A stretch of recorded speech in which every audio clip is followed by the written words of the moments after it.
Bro, yung tortang century tuna naman. O sige na nga, tara. Hindi talaga ako marunong magluto nito pero sige, try natin. As usual, syempre, prepare natin dito yung sibuyas. Balat-balatan lang natin yan. Ang anghang nga nito kaya lagi ko rin yung hinuhugasan. Hot and spicy na century tuna yung gagamitin natin para masarap. Buksan lang natin and then set aside natin dito yung sabaw. Huwag natin tatapon yan ha. Isama na natin yan siya dito sa sibuyas. Tapos lagyan din natin ng harina. Yung harina natin tantiameter lang. Dalawang itlog din nga pala yung ginamit ko dyan. May konting asin na yan pero wala nga pala tayong paminta. And then kapag kulang pa sa lapot, dagdagan lang natin ng harina. Maglagay lang tayo ng konting mantiga dito para maprito na natin. Nakita nyo, dahil malapot siya, hindi siya mahirap ilagay dito. Yung tipong hindi siya tumatakas. Di siya mukhang torta, mukha siyang pancake. Kinakabahan nga ako sa magiging lasa nito dahil first time kong magluto nito As in, nung nakaraan pa nga pala itong video na to. Hindi ko nga lang siya na-edit dahil yung cellphone ko kung nag-ghost touch, nagpapapalit na yata Ganyan lang kasimple, meron na tayong ulam. Pwede pa kayo mag-add ng ibang gulay dyan.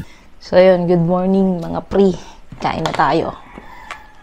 Nilagay ko pala dito yung ayan. Dito ko siya nilagay kasi para may takip na agad. Ito na yung niluto natin. Tortang tuna. Amoy sardinas din siya nung niluluto. Parang sardinas lang din. Mapon.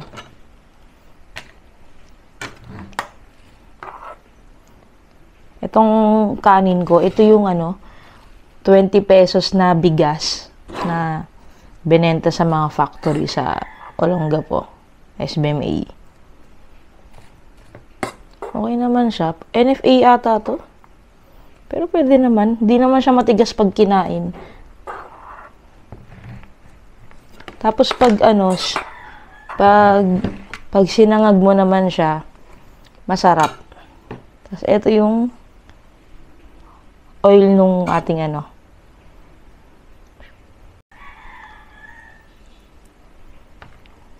yung toyo na to, yung vintage na soy sauce. Kaya hindi siya super alat. Tapos meron siyang umami.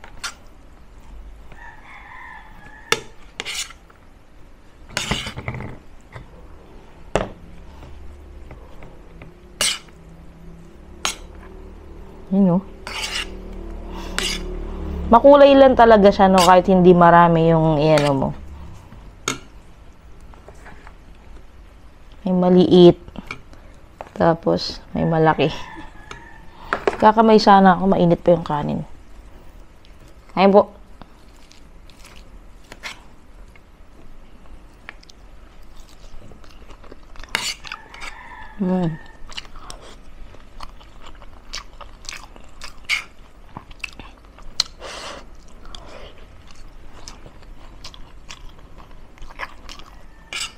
Mas masarap lang sana to pag may kasamang ibang gulay. Dahon ng sibuyas or carrots. Tsaka kung may paminta, syempre.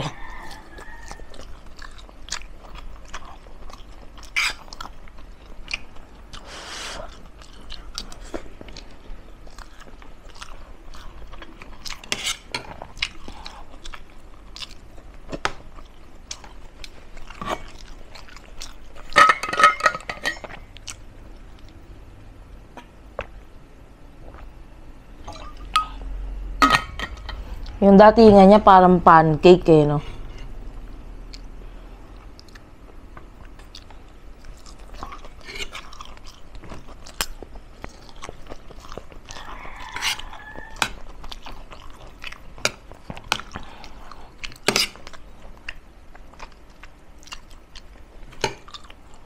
Yung bay leaves.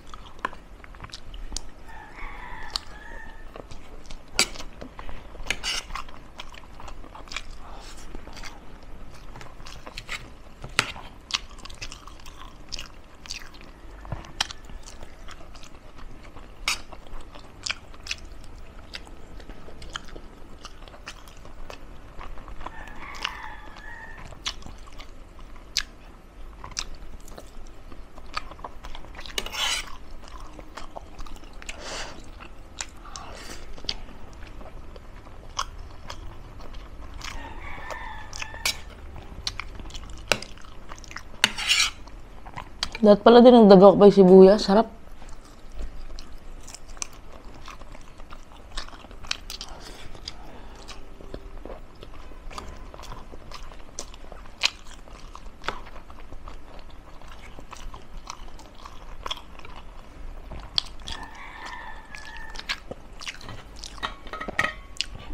Kapag ang gusto niya naman yung medyo malutong, lagyan niya ng cornstarch, huwag puro harina.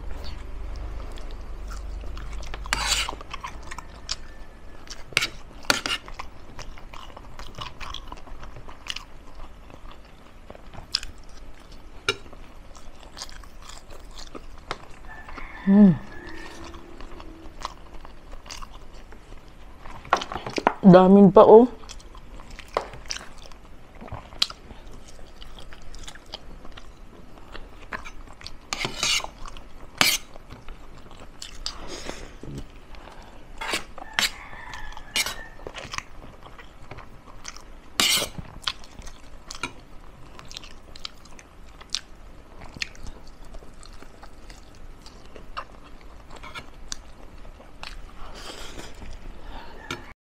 Ayan, di ako nagke-ketchup, Jupran.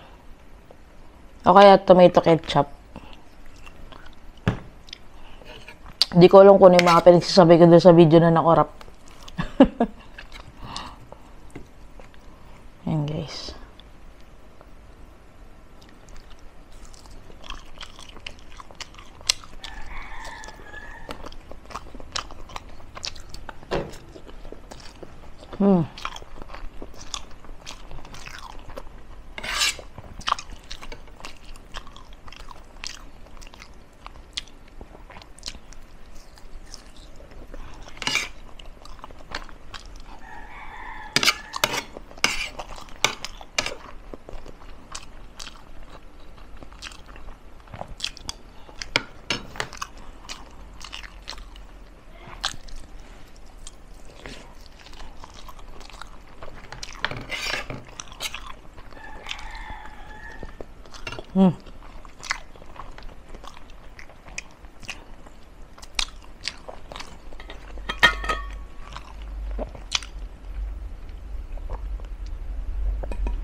Hinapon na ako.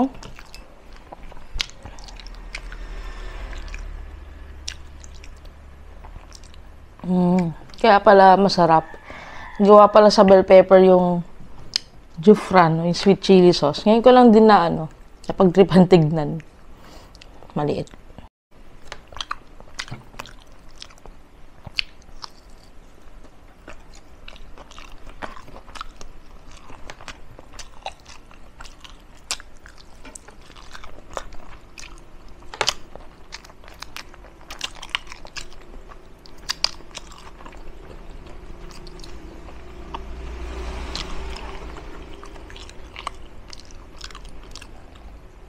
Sa susunod na gagawa ko nito, mas masarap pag meron pa siyang ibang gulay.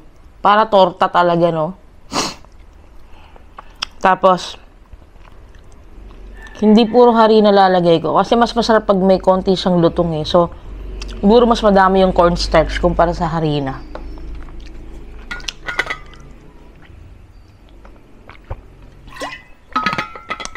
Salamat sa nag-request nito. Masarap pala. Subscribe niyo po ako Follow niyo din po sa aking TikTok tsaka sa Facebook page. Yun naman. Sige sa next video. God bless po.